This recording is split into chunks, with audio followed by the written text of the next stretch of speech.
For this video, you find me with the 2022 Volvo XC60 R-Design with the B6 all-wheel drive powertrain. This one is finished in crystal white with the charcoal Nappa leather interior.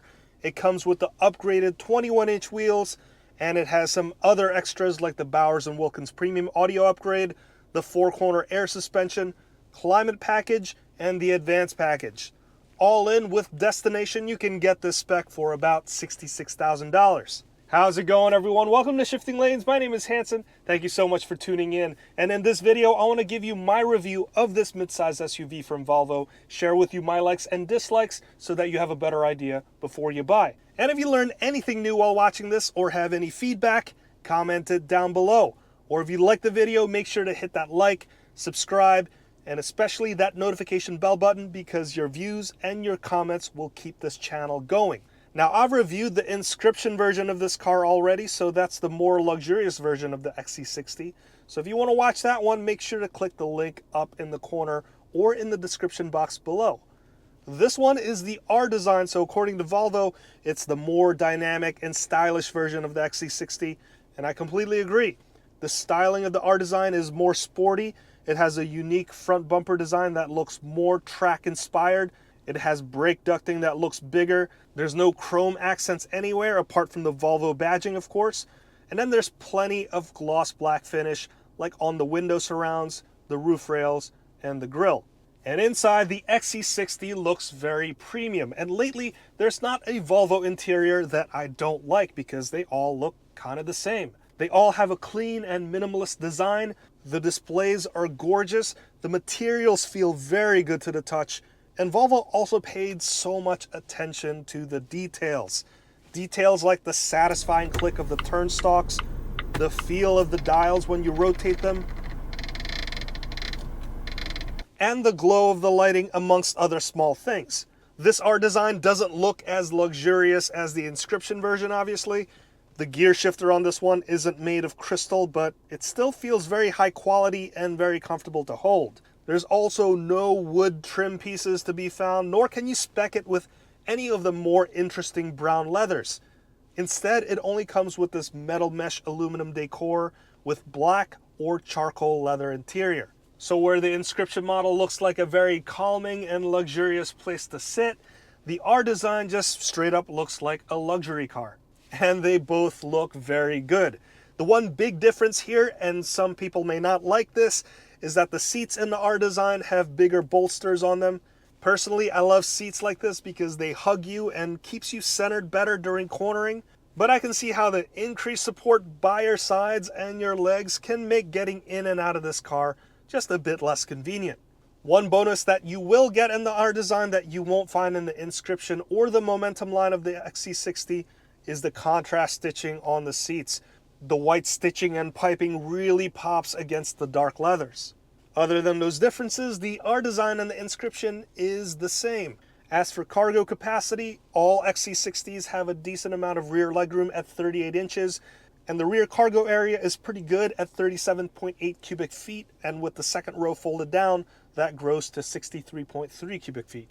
Both of the cars that I've tested, this R-Design and the Inscription models, have the B6 powertrain in them, meaning that it's powered by a 2-liter engine with a turbocharger and an electric supercharger, and it makes 295 horsepower and 310 pound-feet of torque.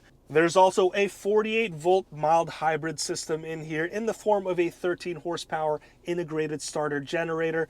Basically, that's going to improve the auto start-stop performance and also improve efficiency, and you can even harvest energy when you're slowing down. The other powertrain that you can get in these cars is the B5 powertrain, and you can get those in either front-wheel drive or all-wheel drive, and that's a 2-liter turbocharger only, and that gets you 247 horsepower and 258 pound-feet of torque. The B6 powertrain is the one that I would recommend because it is going to be the more exciting version to drive. 0 to 60 should happen under 6 seconds, which is pretty good considering the 4,200 pound curb weight of this car, but the B5 powertrain is still going to be good enough for daily driving purposes.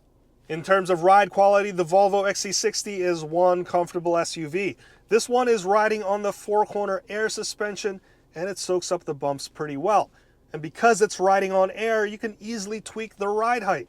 It's primarily done for getting in and out easier, but there's also an off-road mode for the XC60. And I wish that activating off-road mode was a bit easier, but to do that, you hit the settings button on here, go into driving, and then there's an off-road mode toggle. And if I do that, that's going to raise the front and the rear so that you can have more ground clearance. And then your steering wheel will also get a bit lighter, and the all-wheel drive performance is going to get better.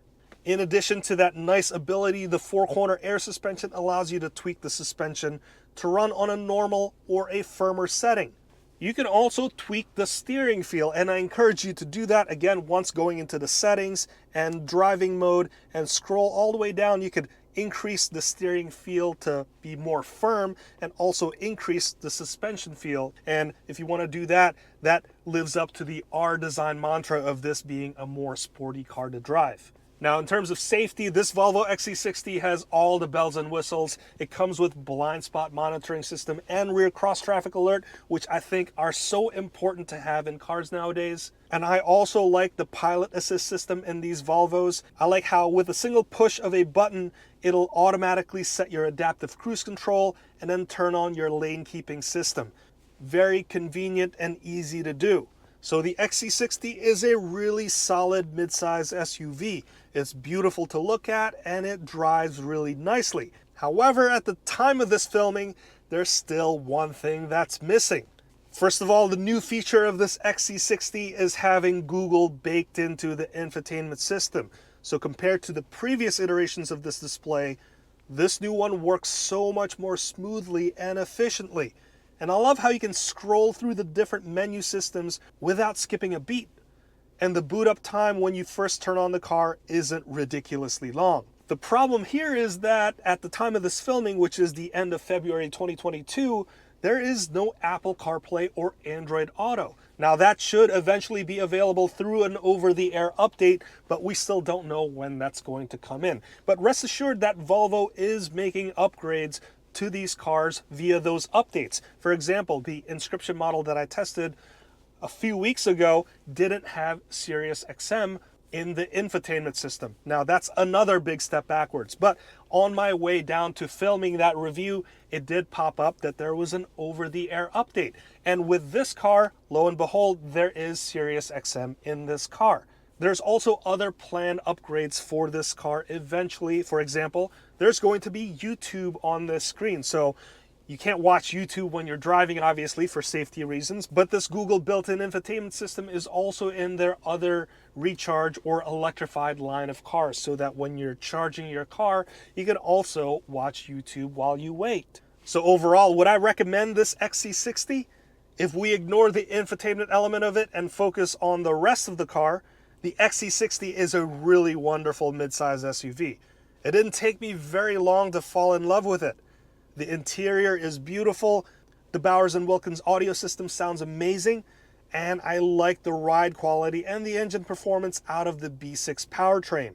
If you're a big Android user and you love that whole Google ecosystem, then I highly recommend it because this infotainment system just feels so smooth and polished, just like the rest of the car. If you're an Apple user and you love that Apple CarPlay experience, then I suggest you wait until Volvo updates the system so it has Apple CarPlay. Like I mentioned in my other video review, this Volvo and Google collaboration is still very new. And just like any other software product, there's going to be some bugs and issues that hopefully can be fixed with these over-the-air updates.